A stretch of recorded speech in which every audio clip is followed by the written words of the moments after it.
Prezados amiguitos, quem acompanha aí o canal, quem tem visto aí os últimos vídeos, né, percebeu que eu tô numa cruzada, né, numa luta inglória e infame para me livrar do colecionismo, né, me livrar das minhas tranqueiras, das minhas coleções. Estou vendendo uma boa parte, estou me desfazendo aí de tudo que eu acumulo, né, quadrinho, canivete, livro. Mas em termos de quadrinhos, eu estou com quatro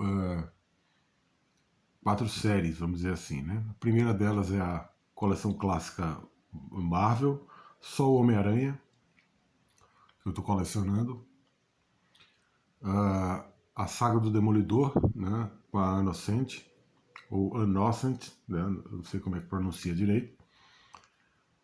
Saga do X-Men. E o quarto é a coleção das tiras de jornal do Homem-Aranha, que é tipo um ônibus, né? É um catatal dessa grossura. É realmente muito pesado, eu já estou no terceiro volume. Mas esse eu pretendo terminar, né? Tem mais 5. Inclusive eu estava na expectativa, no sonho, né? Que o quarto volume fosse lançado só ano que vem, para eu ter algum tempo, tal, algum tempo de manobra. Talvez até para me convencer em não comprar, mas aparentemente vai ser lançado agora. A pré-venda já vai sair no segunda quinzena de novembro. Então não tem muito jeito, né? Mas isso estava me angustiando, cara. Falei, puta, eu tô com quatro séries, é muita coisa. Mas aí eu fui dar uma olhada na internet e eu até me acalmei um pouco, né? Porque a saga da Inocente, isso já estava previsto, né?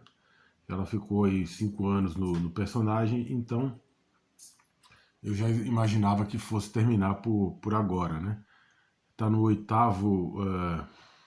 na oitava edição, e a nona edição é a última, pelo menos com ela, né? Pode ser que a saga do Demolidor continue, mas quando eu já comprei na cabeça, falei, não, eu vou comprar porque eu gosto muito dessa autora e eu quero só esse período. Não me interessa os outros períodos, os outros momentos do Demolidor com outros autores, né? Embora tenha períodos interessantes, que eu gosto, que eu já li e tal, mas o que eu queria colecionar é isso. E também teve a questão da horrorosa edição, né? Com a lombada que não tá batendo, uma série de coisas que eu não gostei, alguns errinhos, né, de editoração que eu não gostei na série.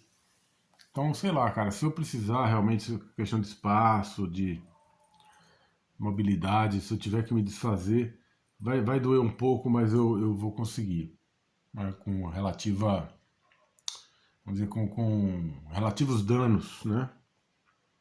Mas a princípio vai terminar aí na próxima edição, né, no nono volume, e eu vou terminar também de colecionar a saga do Demolidor. A coleção histórica Marvel, né? Eu tô pegando só o Homem-Aranha, e eu tava na cabeça, quando eu comecei, eu falei, não, eu vou até o fim. Quanto tiver do Homem-Aranha, porque a coleção essa coleção ela é baseada numa coleção italiana, começou com 60 números, né? E já está em 300 e tralalá. Então pode ser que, como foi um sucesso no Brasil, pode ser que a coisa se... Pode ser não, provavelmente vai se expandir, né? Muito mais de 60 números. Mas aí como eu tava também, essa questão da saga do Demolidor, eu tava dando uma olhada na coleção clássica Marvel e falei, putz, eu vou ficar só com o período do Steve Ditko. Também eu sabia que não era muito longo, não era tão longo assim. E para minha surpresa, realmente, tá no 8º número. Eu até mostrei no vídeo passado, tá no 8º número da coleção clássica do Marvel do Homem-Aranha. Aparentemente, o 9º número ainda vai ser com o Steve Ditko inteiro, e o 10º vai ser Steve Ditko com o John Romita Sr., né, que é quem pega quando o Steve Ditko meio que se demite abruptamente da sua relação histórica, né, com a Marvel. E aí o Stan Lee chama o John Romita Sr., né, para cuidar dos rumos do personagem do Homem-Aranha. Eu amo, simplesmente amo esse período de John Romita Sr. Eu acho a melhor coisa já feita, não só no Homem-Aranha, mas na Marvel. Né? Tirando o X-Men do Chris Claremont, eu acho a John Romita Sr. no Homem-Aranha. Mas, cara, eu falei, pô, vou ter que fazer uma escolha, vou ter que parar, não dá pra ficar comprando assim indefinidamente, né? Porque não tem espaço, porque já tem um monte de coisa em casa que eu não consegui me desfazer. Eu tô nessa essa vibe, né? Nessa pilha aí de parar de acumular coisas e tal. Eu preciso me desfazer. Tem um monte de coisa que eu trouxe aqui para casa dos meus pais, constrangido, né? Porque meus pais moram num apartamento pequeno. Constrangido eu trouxe para cá. Falei, não, não tem jeito, cara. Eu vou. Aí aproveitei que tinha o lance da Inocente no Demolidor. Falei, vou fazer a mesma coisa quando parar com o Steve Ditko sair. Eu também paro com o coleção clássica Marvel, Homem-Aranha. E também são 10 números, então fica uma coisa mais, vamos dizer, mais simbólica, né? 10 edições, todo o período dele. Aí restou o quê? Restou a questão lá do ônibus, né? Que é as tiras clássicas do Homem-Aranha de jornal. Eu quero ter realmente, embora é aquela coisa, cara, se um dia precisar eu vou ter que me desfazer, porque não tem jeito, é um móvel mesmo que você vai ter na sua vida. Para levar para lá e para cá é complicado. E eu moro de aluguel e vivo me mudando, né? Mas aí eu falei, pô, também não posso abrir mão de tudo, né, cara? Porque quadrinho para mim é um prazer. Apesar do colecionismo estar se tornando uma coisa doentia e obsessiva, e eu preciso parar com isso, eu não tenho condições, nem físicas, nem emocionais, nem financeiras, preciso parar. Mas eu falei, pô, mas eu gosto de ler gibi, eu ainda gosto de ler gibi, queria ter uma leitura assim, tipo mensal, saca? Todo mês, assim, eu poder ter aquele momento de alienação, né? Aceitável, onde eu me permito me alienar por alguns minutos, por alguns momentos. Sobretudo dessa vida excruciante, dessa vida esmagadora, né, que a gente vive atualmente. Aí eu falei, pô, vou continuar com a saga do X-Men. Essa aqui eu vou continuar indefinidamente, né? Pode ser que eu pare se as aventuras ficarem chatas, ficarem monótonas, mas por enquanto eu estou adorando, realmente estou adorando cada uma das edições. Né? Essa aqui é muito curiosa, eu até recomendo para qualquer um que esteja afim de ler uma saga completa, porque é justamente isso. Apesar de de estar nessa coleção a saga do X-Men, seu número 5, na verdade isso aqui é a minissérie Kitty Pryde e Wolverine, né? Uma minissérie muito interessante, foi lançada nos anos 80. Olha só, aqui aparecem as capas, né? Eu não gosto muito quando faz essas compilações, porque geralmente o cara escolhe uma capa. Foram 6 edições na época, né? Ele escolhe uma capa. E mesmo que seja a capa mais bonita, a capa mais representativa, mais icônica, eu não sei, cara, eu acho meio, sabe, uma forçada de barra, porque você escolhe uma capa que, na verdade, é uma capa de uma edição. Não é uma capa da coleção. Né? Mas, ao mesmo tempo, fica difícil. Como é que você vai pegar uma arte original, você está relançando aqui uma história clássica, como é que você vai pegar uma capa original? Né? Se ela não foi pensada na época. Ela teria que ter. E também colocar outro artista seria grosseiro, não seria correto, né? Em vários aspectos. Então, sei lá, eu acho meio estranho, né? Mas isso é uma questão minha. A capa está muito bonita e é realmente a minissérie. Então você tem a minissérie inteira aqui do Kitty Pryde Wolverine, né, no Japão. O lance do Chris Claremont, ele deve gostar muito não só do Japão, especificamente do Japão, mas vamos dizer, do mundo oriental, né? Porque anos depois, primeiro começa com aquela minissérie do Eu Wolverine, né? Com Chris Claremont e o Frank Miller desenhando, que é toda baseada no Wolverine, na sua relação com o Japão e tal. Aí depois tem a saga do casamento com a Mariko, também tem muita influência e muitas aventuras, não só do Wolverine, mas do X-Men como um todo, no Japão. E aí, anos depois, né, já bem mais de 10 anos depois, 10, 15 anos depois, tem a fase com a revista mensal do Wolverine, em que ele está em aventuras em Madripoor, né, que é uma cidade fictícia, né, mas é no sudoeste asiático e tal. Então ele deve gostar muito desse universo, dessa cultura oriental, vamos dizer assim. E ele manda muito bem, cara.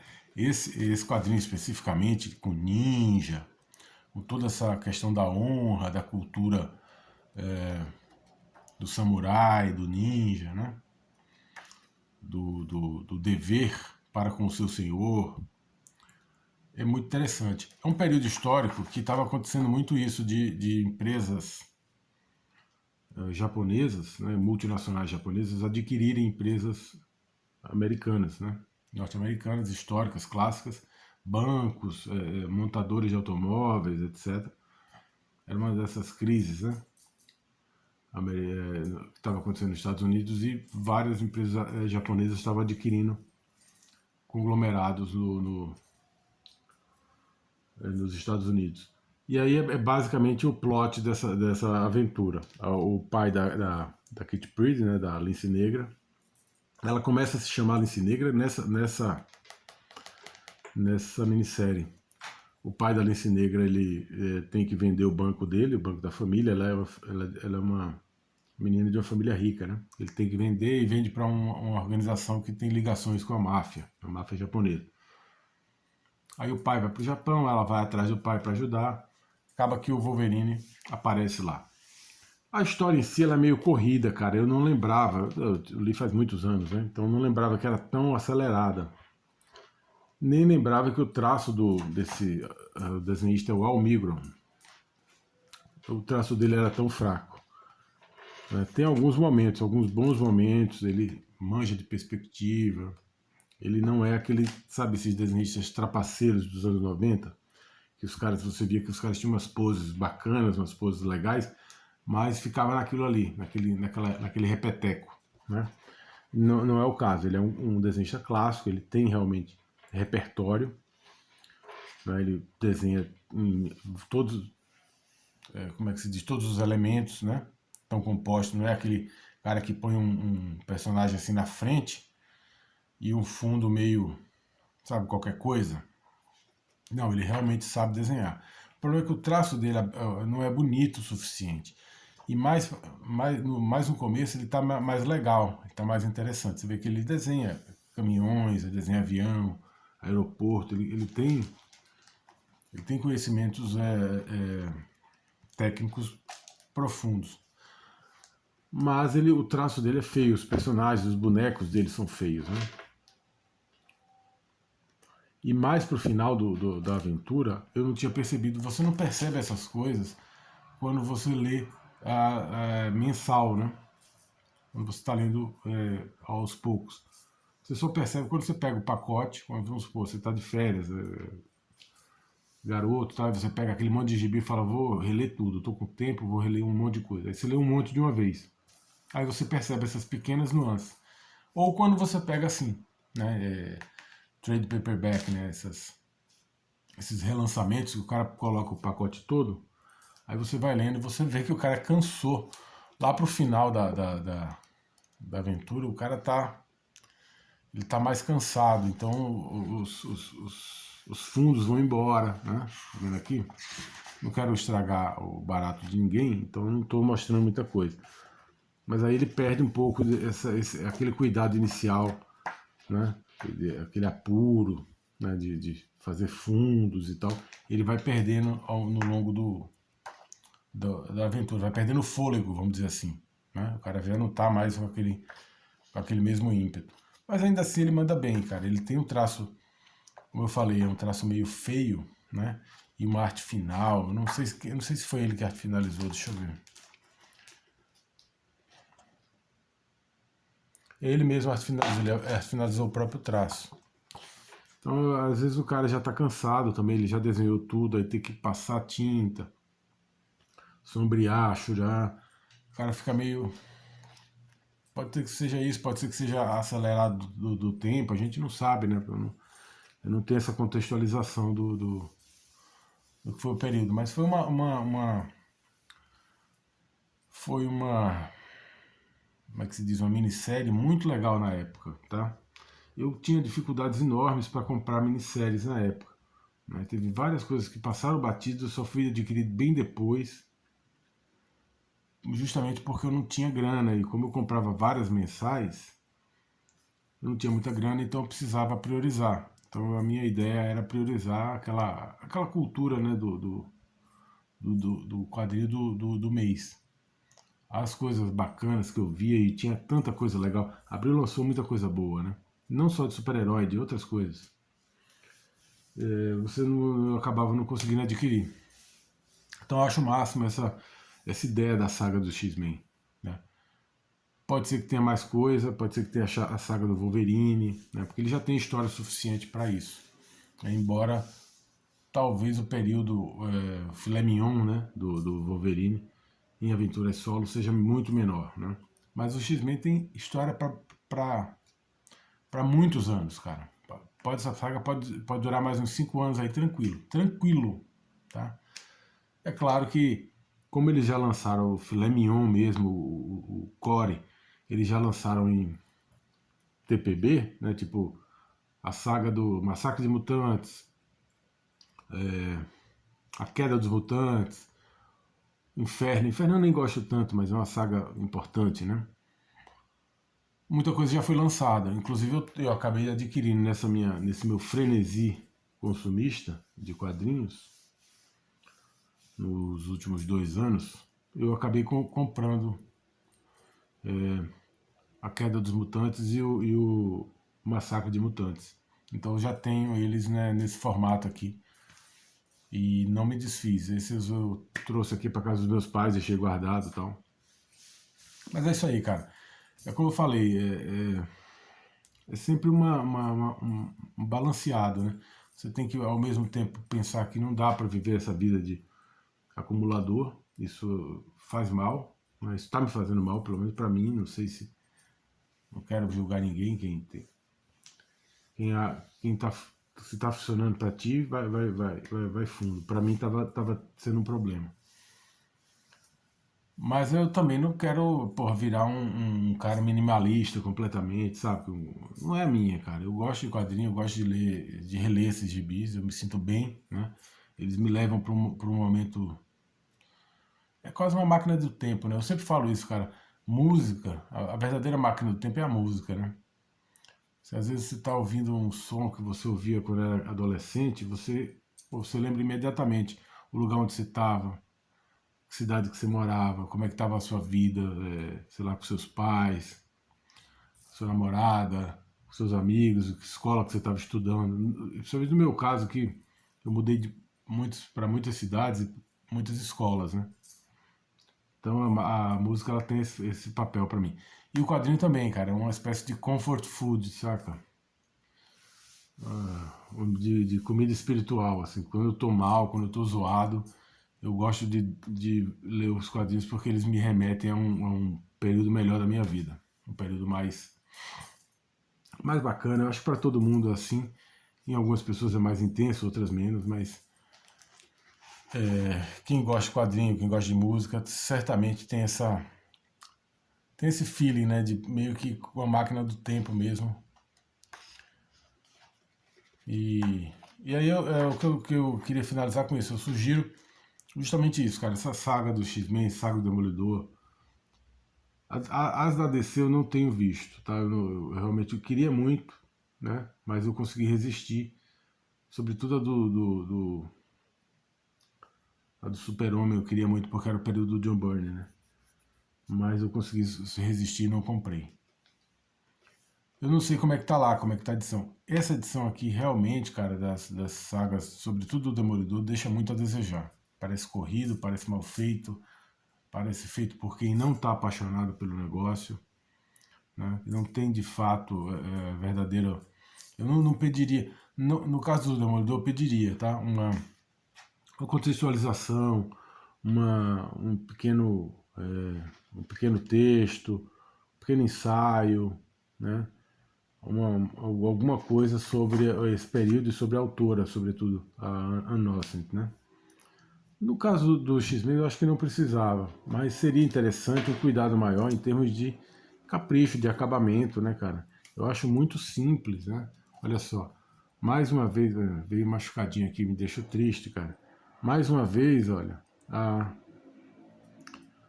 como é que se diz? A capa, ela tá batendo aqui na lombada, ela tá passando, né? Vê que a saga ficou lá no, no topo, né? Não ficou centralizado. Essa falta de cuidado de impressão é o fim do mundo, cara. É o fim da picada, porra. É R$36,90 esse volume. O cara fazer um trabalho abaixo em termos de qualidade, tá abaixo, né? É realmente revoltante, né? Dá a impressão que o cara tá fazendo de qualquer jeito, né? E você não vê um cuidado. O do Demolidor, o cara não bateu uma lombada, bicho. Não adiantaria, né? Se você tem 9 edições, que é o caso que eu vou ter. 2 batendo, né? Centralizado. Que aqui ia adiantar com as outras todas erradas. Mas o cara não conseguir bater uma, é o fim da picada, velho. O cara tem que ganhar um prêmio, velho. Tem que chamar o cara no final do ano, aqueles prêmios de quadrinho e falar, parabéns, tá aqui. Por quê? Porque você não conseguiu uma dentro você não conseguiu, camarada. Então isso é meritoso demais. O cara errar tudo é muito difícil. Né? É só se você, nem que você queira muito, porque às vezes você querendo errar tudo, você fala assim, pô, eu vou eu vou no vestibular lá, eu vou errar todas as questões. Aí aquela que você errou, que você queria errar, você acaba acertando, né? Então o cara conseguir errar tudo tem que ser muito meritoso. Abraços.